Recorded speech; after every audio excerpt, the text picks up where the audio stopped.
7h37, o Jornal da Manhã conversa agora com o ex-juiz e agora afiliado ao Podemos, Sérgio Moro, que está em Curitiba para lançar oficialmente o seu livro Contra o Sistema da Corrupção.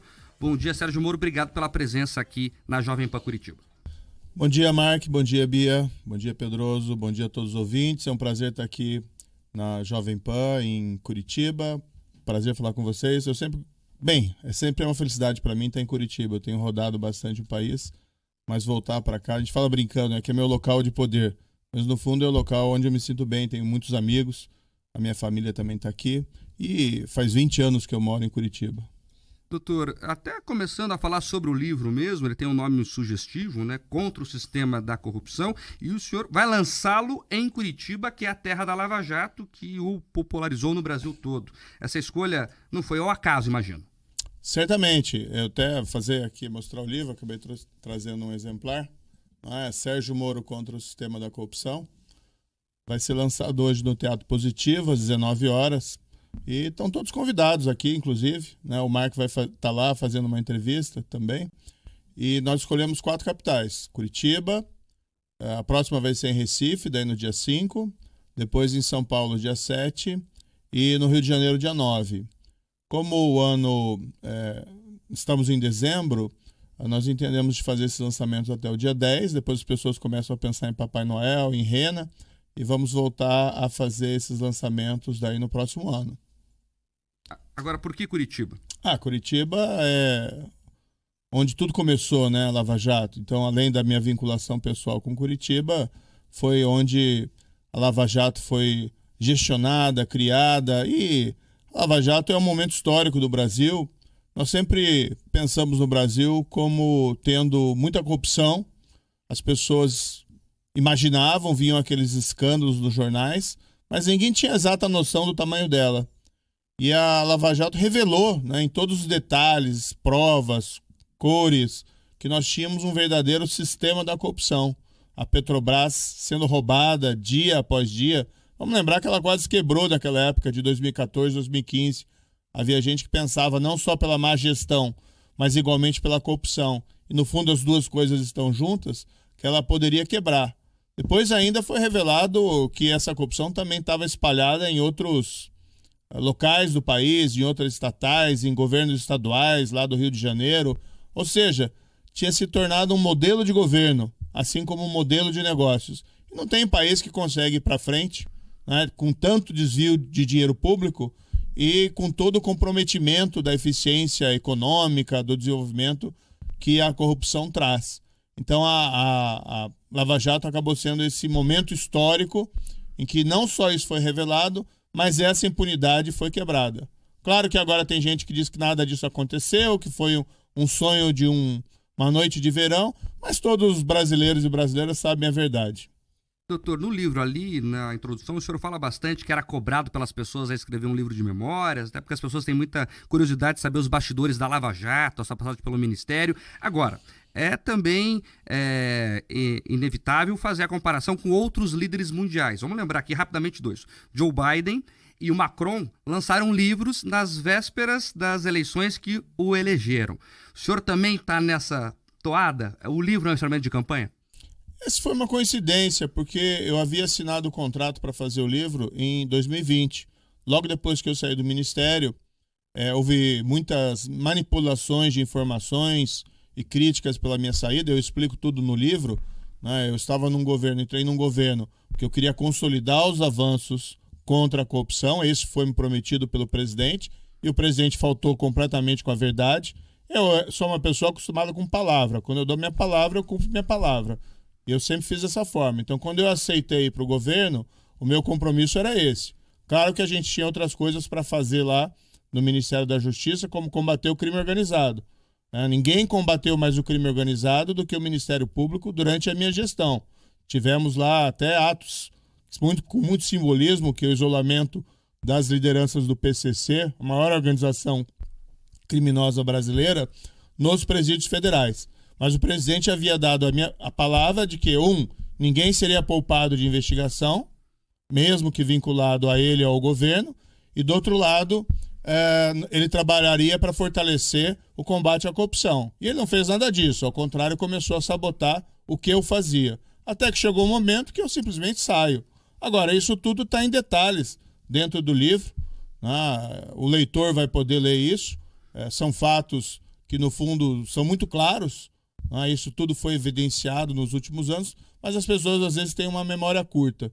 Então, não está necessariamente vinculado à colocação do meu nome agora à disposição da sociedade para as eleições do próximo ano. Foi uma coincidência, mas eu vou te dizer que foi uma feliz coincidência. Doutor, eu entrevistei recentemente o presidente Jair Bolsonaro e ele falou que se sentiu traído pelo senhor, né? Que ele vende ali que o senhor sempre teria tido essa visão política de disputar uma eleição e que ele foi traído pelo senhor. Como é que o senhor responde isso? Eu não quero levar isso nunca para o lado pessoal, Mark, mas vamos colocar então aqui uma situação específica. Havia execução em segunda instância. Isso é um tema importante para que diminua a impunidade dos crimes em geral, mas especialmente do crime de grande corrupção. Tá? O Supremo colocou isso ao decidir em 2016 que deveria se executar a condenação em segunda instância. Isso foi um marco importante para a Lava Jato. Em 2019, o Supremo reviu essa posição. Foi uma decisão, respeito ao Supremo, foi uma decisão errada do Supremo Tribunal Federal. Eu trabalhei nos bastidores e publicamente para que o Supremo Tribunal mantivesse a execução em segunda instância. Visitei ministros, fui lá conversar.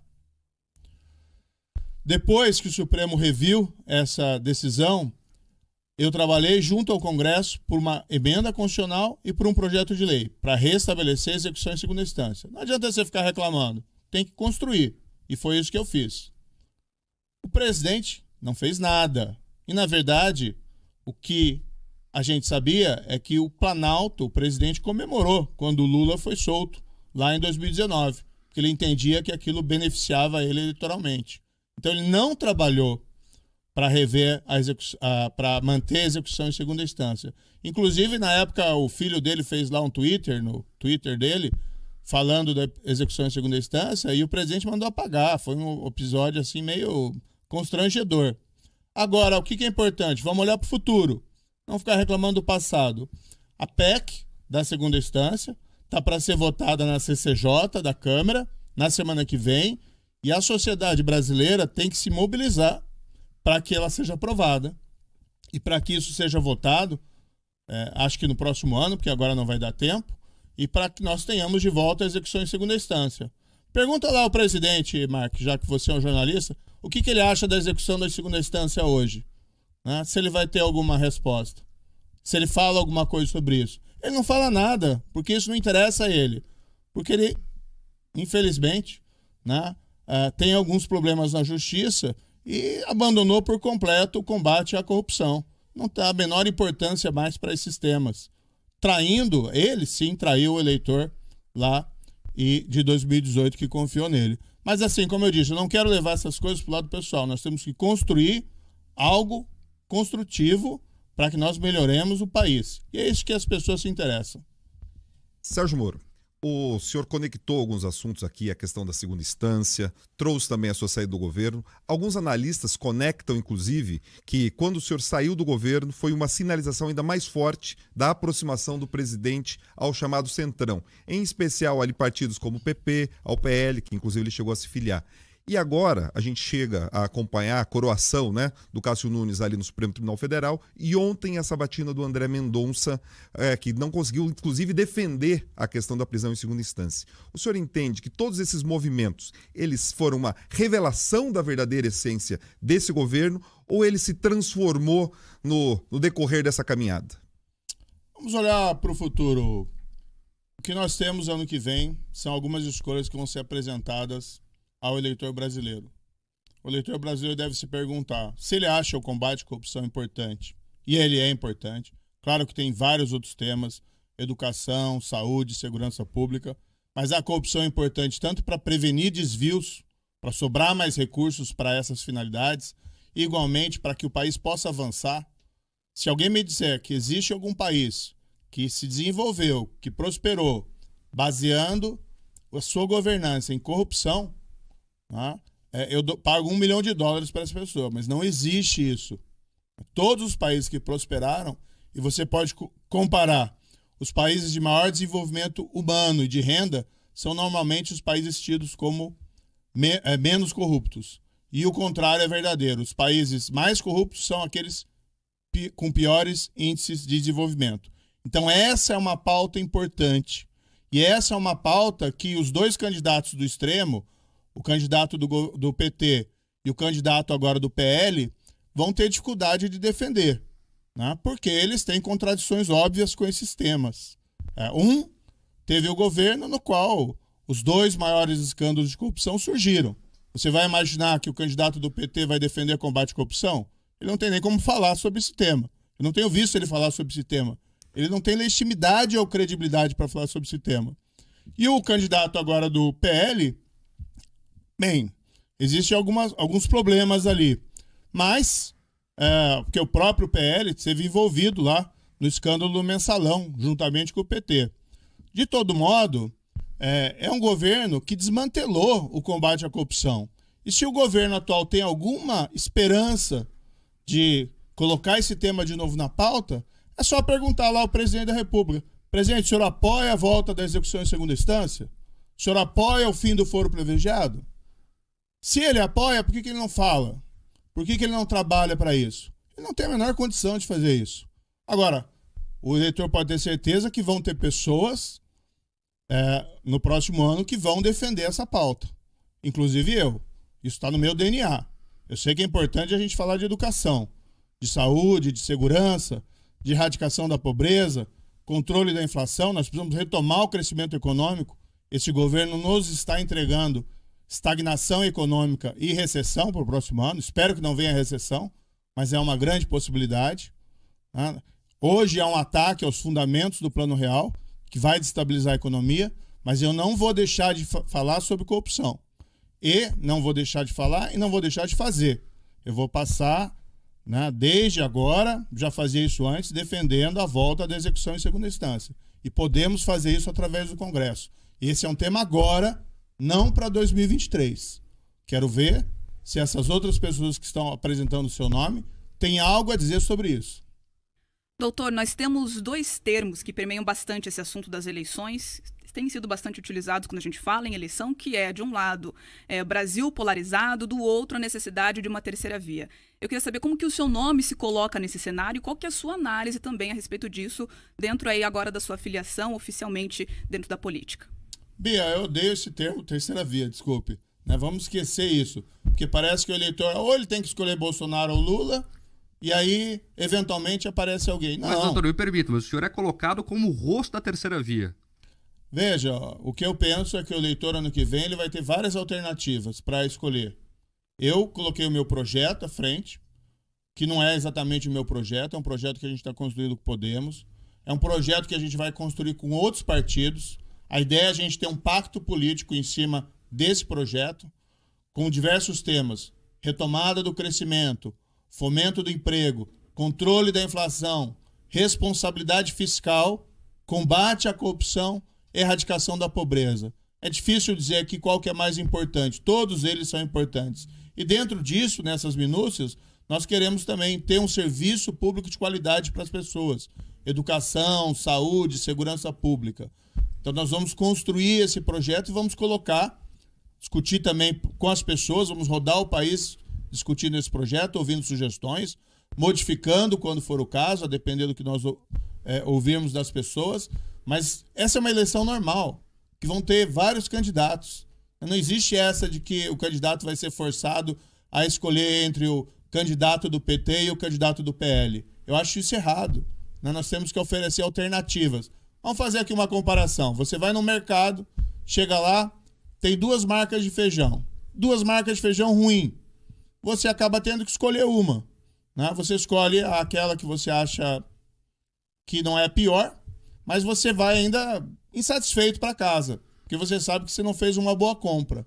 É importante que o sistema político ofereça melhores alternativas, melhores marcas de feijão. Eu não sei se essa metáfora foi boa ou não. Deu para entender. Mas as pessoas acho que entenderam. Agora, Sérgio Moro, então é importante dizer o seguinte, porque teve uma conversa, por exemplo, lá com o Mandetta, com o João Dória, de se no final se unificar e sair quem tivesse mais chance de vencer a eleição. Agora eu estou entendendo que não é bem essa história, que, por exemplo, a sua pré-candidatura está colocada independentemente de conversa com outras pré-candidaturas, é isso? Não, a construção política é a construção do diálogo. Ninguém tem um projeto para si mesmo. Esse é um projeto para o país, certo? Então, o que eu tenho colocado, eu não tenho essa ambição pessoal, eu quero ser presidente da República. Eu nunca tive esse tipo de sonho específico. Agora, diante da situação política, eu me senti compelido a voltar ao Brasil e fazer esse projeto com muitas pessoas. E nós temos conversado com todas as pessoas que nós entendemos que podem aderir a esse projeto, que é um projeto que nós queremos que seja consistente. Nós temos uma parte técnica importante. Chamamos lá, por exemplo, um grande economista brasileiro, Afonso Celso Pastore. Estamos conversando com pessoas de diversas áreas, reuniões semanais dos melhores especialistas do país. Tivemos ontem, por exemplo, uma discussão sobre educação em primeira infância. Tivemos também discussões nos últimos tempos sobre política de emprego, erradicação da pobreza. Ou seja, nós temos amanhã uma discussão sobre leilões e privatizações. Nós estamos fazendo um programa técnico. Do outro lado, estamos conversando sim com partidos, com agentes políticos e com pessoas, como Mandetta, conversamos com outros partidos, por exemplo, com o Luiz Felipe do Novo, porque nós precisamos ter um projeto convergente. Agora, unir pessoas sim com credibilidade, mas igualmente nós precisamos ter um projeto fundado em princípios e valores que nós não vamos abdicar. Eu coloquei o meu nome e me disponho a liderar esse projeto. Agora, se lá na frente acontecer de aparecer um nome com melhores chances de ganhar, segundo as pesquisas, eu não tenho problema em abrir mão, certo? Mas o que nós acreditamos é que nós temos o projeto com melhores chances de êxito para o eleitor. Estamos reunindo muita gente boa. Aqui do Paraná nós temos os 3 senadores do Podemos, o senador Ovisso, o senador Flávio Arnes, temos o senador Álvaro Dias. Eu via antes do programa falando sobre eleição do Senado no Paraná. O Podemos vai apresentar Álvaro Dias e o Álvaro Dias é o nosso candidato aqui no Paraná. Eu tenho certeza do êxito dele aqui nas eleições. Claro, com humildade, mas a grande chance é que ele seja eleito. E é um senador que tem sido fiel a essa pauta ética dentro do Congresso, mesmo em períodos que isso se tornou difícil. Essa possibilidade que muita gente ventila de o senhor não sair presidente e sair senador por São Paulo, existe? O projeto que nós lançamos é um projeto que eu estou liderando, mas vai ser construído por muitas mãos e nós estamos nos colocando como pré-candidato à presidência da República, certo? Agora, essa é uma construção. Quem vai decidir não sou eu, não é você, não são as pessoas aqui, é o eleitor brasileiro. Nós temos que apresentar um projeto. Se nós conseguirmos a confiança do eleitor, esse projeto prospera. Doutor, vamos falar sobre o Supremo Tribunal Federal. O senhor fala ainda, eu sinto com ressalvas ainda, com o freio de mão puxado sobre o Supremo. Agora o Supremo tomou decisões discutíveis, inclusive sobre a Lava Jato. Direto ao ponto, Sérgio Moro. O senhor não acha, por exemplo, que o Gilmar Mendes cometeu excessos quando julgou a sua suspeição? Eu nunca gosto de tratar essas questões do ponto de vista pessoal, Mark. Nós temos que ter uma visão construtiva em relação a isso. Eu tenho muito orgulho do que eu fiz na Operação Lava Jato. Não foi um trabalho pessoal, foi um trabalho institucional. Então, por exemplo, anular a decisão do Moro. Não, eu proferi a decisão como juiz de primeira instância. Essa decisão foi mantida pelo Tribunal de Porto Alegre, foi mantida pelo STJ em Brasília, e estão sendo revistas essas decisões, pontualmente, algumas delas, muitas vezes por mudança de jurisprudência que veio depois da Lava Jato. Por exemplo, essa questão de mandar os casos para a Justiça Eleitoral. Isso é um desastre, porque a Justiça Eleitoral, nós respeitamos muito, mas ela não está estruturada para julgar esses grandes casos de corrupção. Agora, o que tem que ser feito? Quando eu era ministro, logo que o Supremo decidiu, isso foi lá no começo de 2019, que a competência seria da Justiça Eleitoral, eu apresentei um projeto de lei, ainda no governo, para dizer que esses casos, quando envolvem corrupção, ficam na Justiça Federal, para preservar esses casos desse tipo de anulação. E isso volta a ser parte do nosso projeto. Nós vamos lá defender isso. Né? Se no próximo ano, durante a campanha, em 2023, se nós formos honrados com essa possibilidade. Então nós temos que ter posturas construtivas em relação a isso. Não adianta só ficar reclamando. Eu vejo isso e eu lamento, mas eu tenho a consciência tranquila quanto a tudo que fiz na Lava Jato, com grande apoio da população brasileira. Milhões de brasileiros foram às ruas defender o combate à corrupção. Agora nós temos que reverter esse quadro. E vamos aqui de novo dizer, infelizmente, no fundo esse projeto é sobre nós, não sobre os outros. Mas você não imagina que o candidato do PL ou o candidato do PT vão ter algum projeto que fortaleça o combate à corrupção. Nós, pelo contrário. Inclusive, eu falei, já na minha filiação, da proposta de criar uma Corte Nacional Anticorrupção. Uma corte especializada para tratar desses casos e que as pessoas possam cobrar. Né? Claro que os tribunais têm que julgar segundo a lei, segundo os fatos, segundo as provas. Mas quando nós vemos esses casos de anulações, de condenações, você mesmo mencionou aqui, né? Pessoas que confessaram que receberam suborno, com condenações sendo anuladas. Nós respeitamos muito o Poder Judiciário, mas precisa ter respostas para a população que não quer ver a impunidade da grande corrupção. Doutor, eu vou insistir na pergunta porque muita gente lhe critica por uma suposta passividade em relação às críticas que o Supremo Tribunal Federal faz à Lava Jato, que o senhor não responde à altura. Então o senhor acha que não tem que mudar o discurso? Veja, eu sou uma pessoa construtiva, institucional. Eu não vou trazer esse debate para o nível pessoal. Eu sou uma pessoa absolutamente educada, certo? E o Supremo Tribunal Federal, né, merece críticas e tal. Entretanto, ela foi muito atacada como instituição por algumas pessoas que queriam alguma coisa diferente, não queriam combate à corrupção, queriam se proteger de investigações contra a corrupção, queriam intimidar o tribunal. Então tem uma linha que tem que tomar um certo cuidado. É importante trazer o Supremo Tribunal Federal e construir algo que seja relevante para o país, retomar o combate à corrupção. Então eu não vou entrar num debate pessoal com nenhum ministro. Tem vários ministros do Supremo Tribunal Federal que eu tenho uma admiração. O ministro Luiz Fux tem um discurso vigoroso em relação ao combate à corrupção, o ministro Luiz Barroso, entre outros. Agora, o que nós temos que fazer? Em 2023, vão ter vagas ao Supremo Tribunal Federal. Tem que ser nomeados magistrados, né, ou profissionais que tenham um compromisso histórico pelo combate à corrupção. Aí sim você começa a mudar o jogo, começa a mudar essa maré. Então é importante construir e não entrar em briga.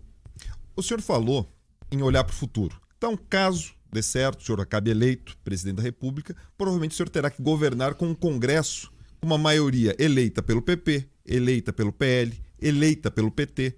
Como o senhor consegue imaginar conduzir essas pautas tão importantes como combate à corrupção, entre outras, com um Congresso majoritariamente composto por políticos com esse, deixa eu achar a palavra, com esse vigor contrário a esse tipo de atitude? Bem, pode ter certeza que eu não vou ressuscitar o mensalão. O mensalão, o Supremo Tribunal Federal decidiu lá em 2012, liderado pelo Joaquim Barbosa, um grande ministro do Supremo Tribunal Federal. O que o Supremo reconheceu?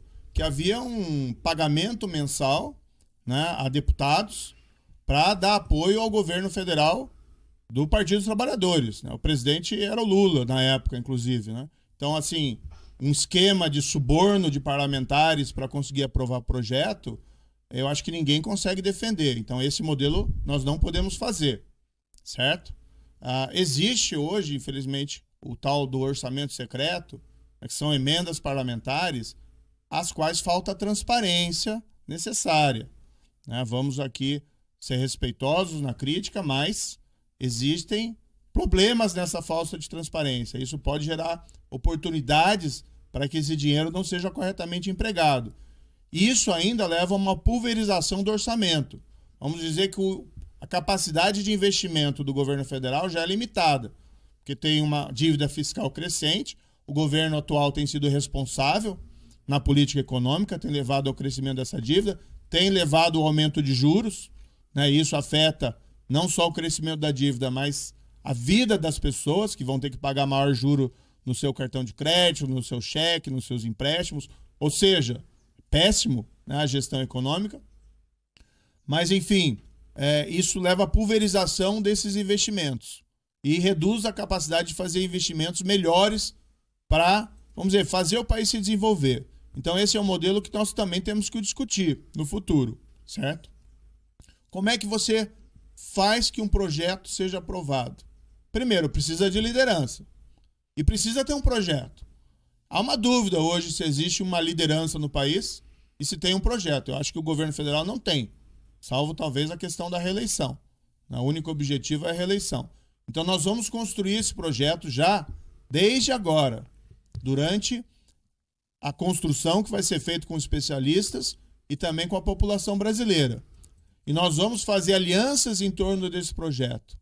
E dialogar, né? Política é diálogo, é construção. E tem muita gente boa na política. Né? Ao contrário do que as pessoas muitas vezes pensam, tem gente muito boa na política. Então é possível trazer essas pessoas para construir esse projeto conjunto. Vamos fazer aqui um paralelo. Né? Durante lá o governo do presidente Fernando Henrique Cardoso, houve um pacto político entre os 3 principais partidos na época em torno da estabilização econômica.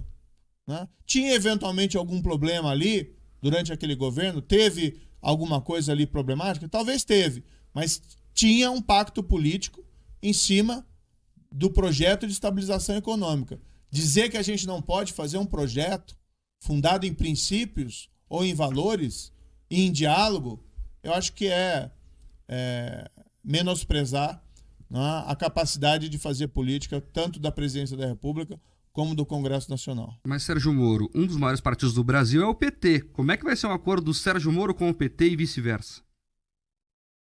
Bem, não necessariamente isso pode ser feito através do Partido dos Trabalhadores. Agora, todo mundo, nós temos que abrir o diálogo com todo mundo e colocar as possibilidades do que pode ser feito e as consequências de você, por exemplo, não fazer reformas que sejam importantes para o país. O que a gente tem visto, Mark, nos últimos, 20 ou 30 anos? O país não tem crescido. Né? Ou quando cresce, cresce um pouco e depois vem uma recessão, ou vem um crescimento econômico pífio. O Brasil está ficando para trás. Né? Nós temos hoje um mundo absolutamente competitivo. Sempre se falou, eu desde a minha infância dizia, o Brasil é o país do futuro. Esse futuro nunca chega. E aí se diz, não, para governar você precisa ter propina. Né? Onde isso nos levou? 30 anos sem crescimento significativo. Não pode ter um modelo de governança fundado em corrupção. Esse modelo nos levou petrolão, mensalão e a recessão durante o governo do PT de 2014 a 2016. A maior recessão da história. Pessoas sofrendo, perdendo emprego, passando dificuldades. Né? Isso está na conta do Partido dos Trabalhadores. Vamos falar muito claro isso. E o governo atual? Começou lá com aquele discurso que ia combater a corrupção, fez lá as suas transgressões éticas, e o que ele está nos entregando? Hoje, juros elevados, inflação elevada. Vai lá no posto de combustível colocar gasolina no tanque do seu carro. Vai lá no mercado comprar qualquer produto, o tal do feijão. As pessoas sabem que os preços estão subindo, que a inflação, infelizmente, o governo não está controlando. E não tem resposta. Para os combustíveis, qual que é a resposta do governo? Ele fica falando aí em criar uma gambiarra, uma coisa assim que não tem pé nem cabeça, e não faz nada. Não existe liderança e nem projeto de país no atual governo. Sérgio Moro, ex-juiz e ex-ministro da Justiça, o tempo está acabando, mas vamos falar do futuro. O senhor falou várias vezes do futuro aqui. Economia, vamos começar aí. Como é que conserta então a economia? Como é que reduz o preço da gasolina? Como é que segura a inflação? Nós precisamos recuperar a credibilidade fiscal do país. Muito desse descontrole do crescimento da inflação e do consequente aumento de juros é por conta dessa perda da credibilidade fiscal do país. Tá, isso não sou eu que digo. Se você pegar os grandes economistas do país, ou quase todos os economistas do país, eles vão dizer, olha, o problema da inflação é que o governo está gastando mais do que ele pode. A dívida pública vai crescer. Isso gera uma incerteza quanto ao futuro. Isso obriga o Banco Central atual a aumentar os juros. Isso é ruim. Diminui a inflação, mas, por outro lado, tem efeitos colaterais péssimos, porque vai levar ao aumento da dívida pública e, por outro lado, vai encarecer a vida das pessoas e vai gerar essa retração econômica, a diminuição do crescimento econômico. Vai diminuir o investimento produtivo. Então, o primeiro passo é, vamos estabilizar a economia. Isso é essencialmente importante. Agora, numa economia em uma situação difícil, e num país como o Brasil, com essas grandes desigualdades sociais, nós não podemos descuidar dos mais vulneráveis. Então, parte do nosso projeto é um programa consistente de erradicação da pobreza. Que sim, vão ter aí os programas de transferência de renda, como era o Bolsa Escola, como era o Bolsa Família, agora mudaram o nome. Como o governo não tem o que fazer, ele fica mudando o nome das coisas. Então ele vai fazendo isso e vai tentando enganar as pessoas como se ele tivesse algum projeto, algum plano real.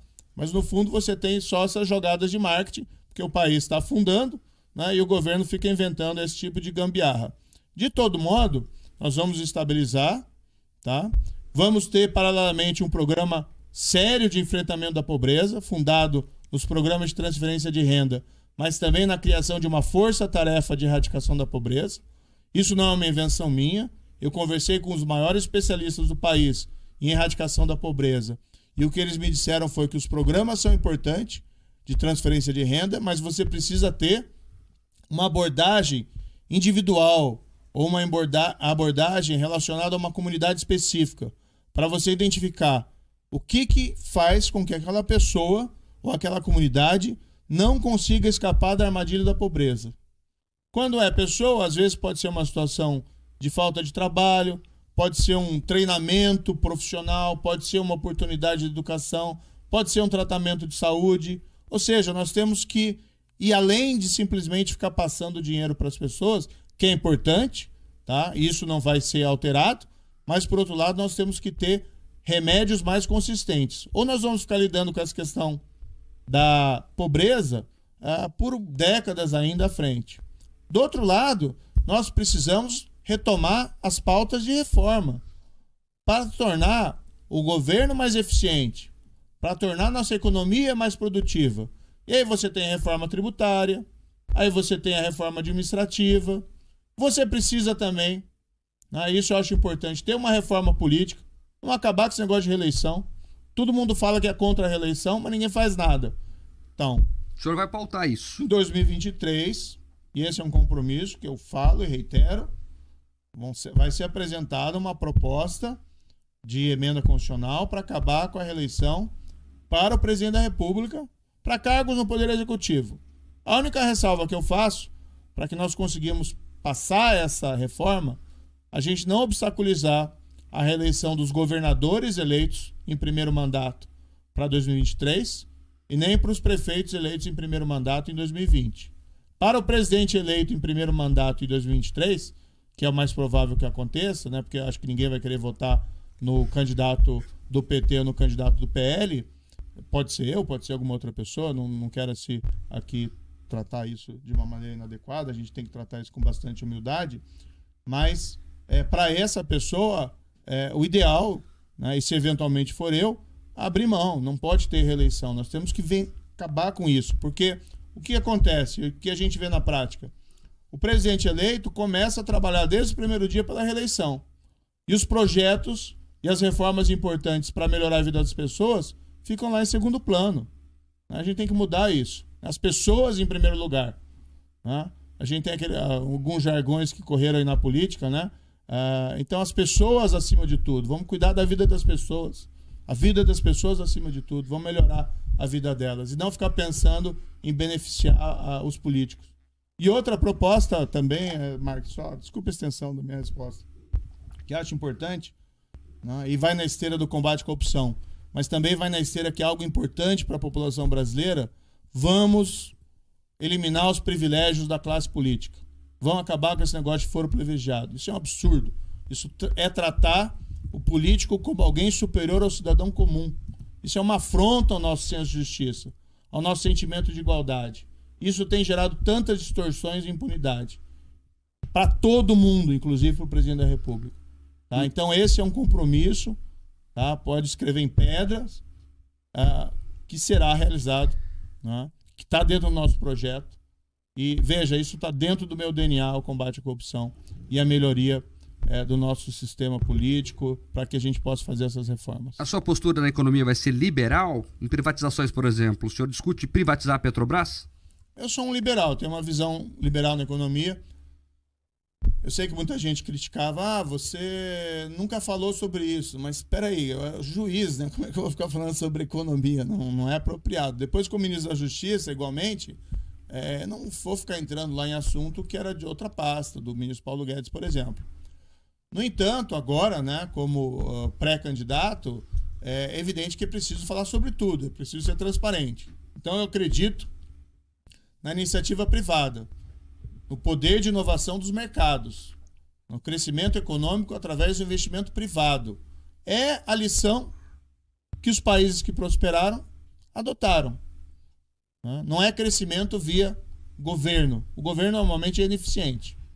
Isso, porém, não significa, tá, que nós não precisemos ter políticas sociais consistentes.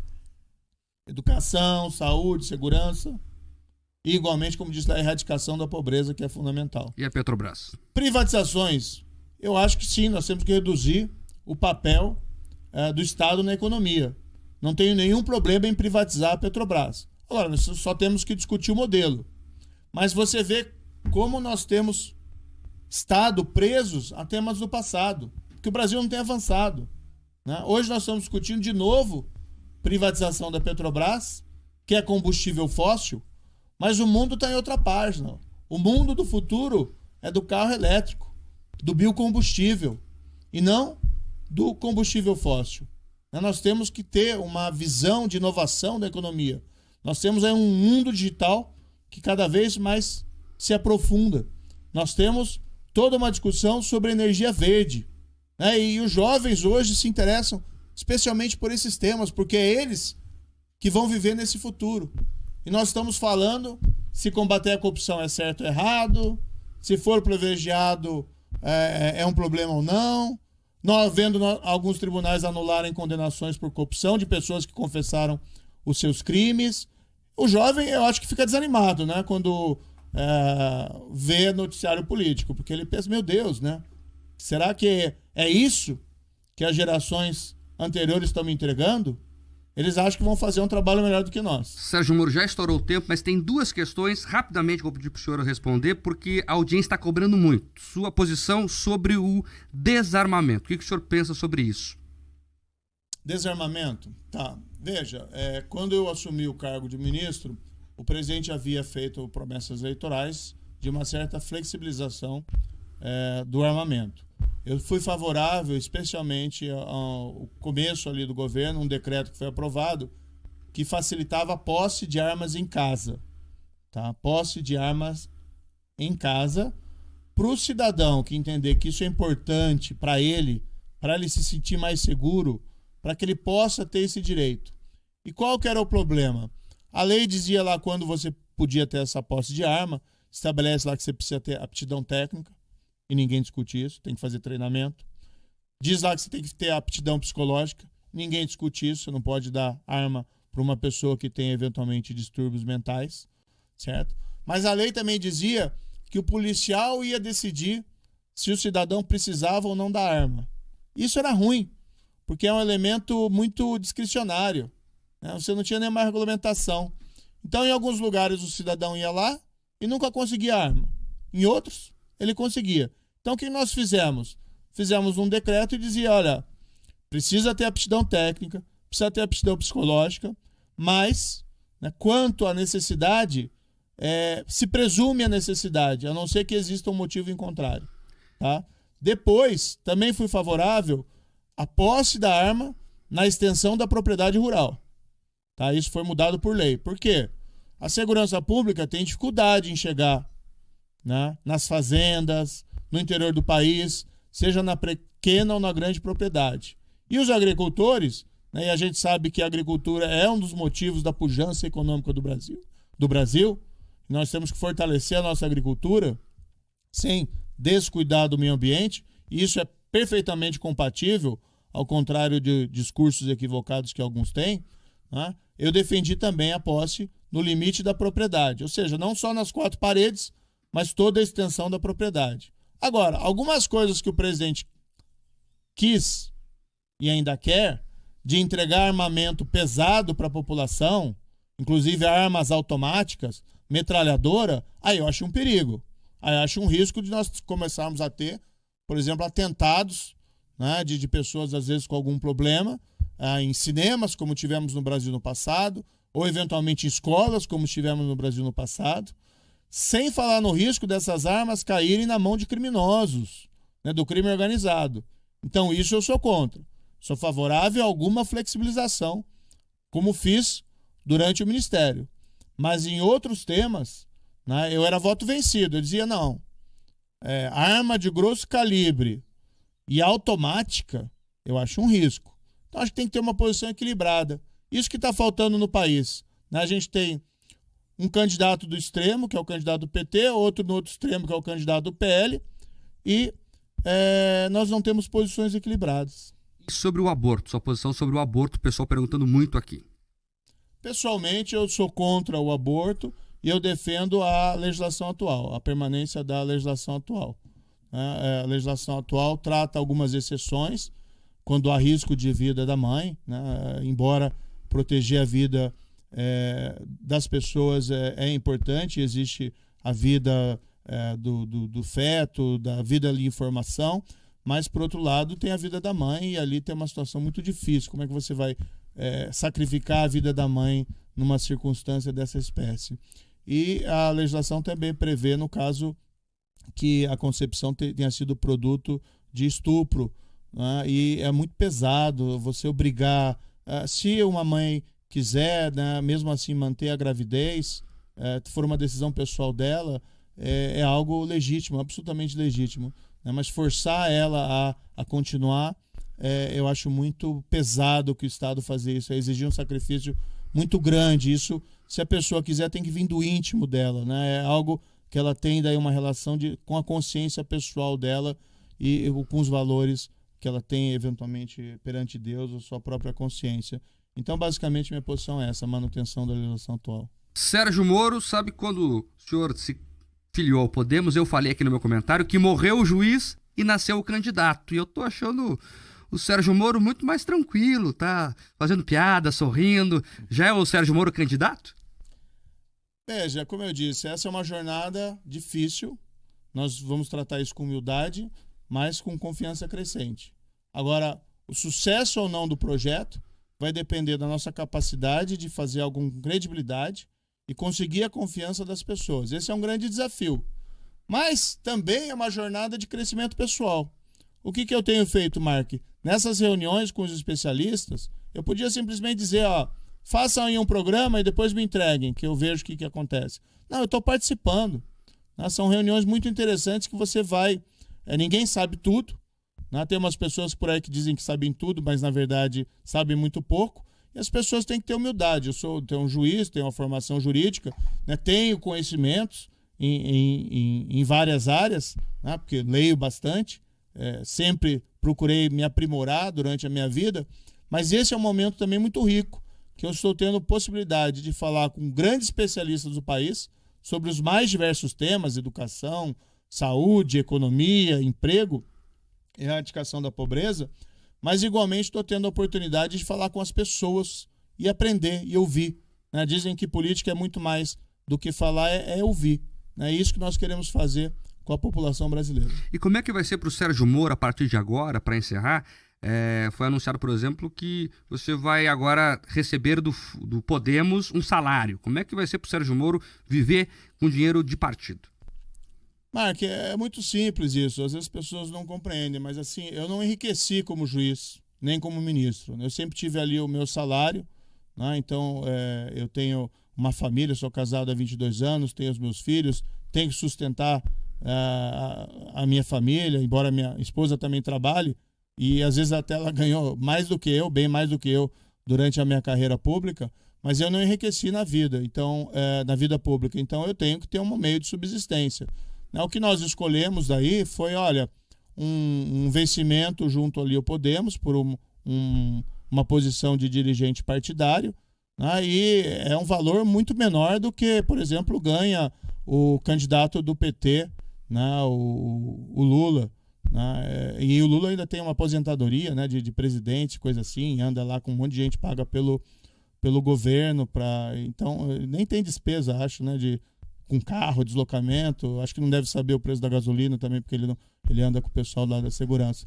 Mas, enfim, é uma forma de eu poder trabalhar, né? De poder seguir a vida, construir esse projeto, porque, como eu disse, eu tenho que ter alguma fonte de subsistência que seja lícita. Sérgio Moro, obrigado pela atenção com os ouvintes da Jovem Pan em todo o Paraná. Muito obrigado, Mark. Muito obrigado para vocês todos aqui. Mais uma vez, sempre um prazer voltar aqui na Jovem Pan do Paraná. Obrigado, Sérgio Moro. 8h23 agora. Repita. 8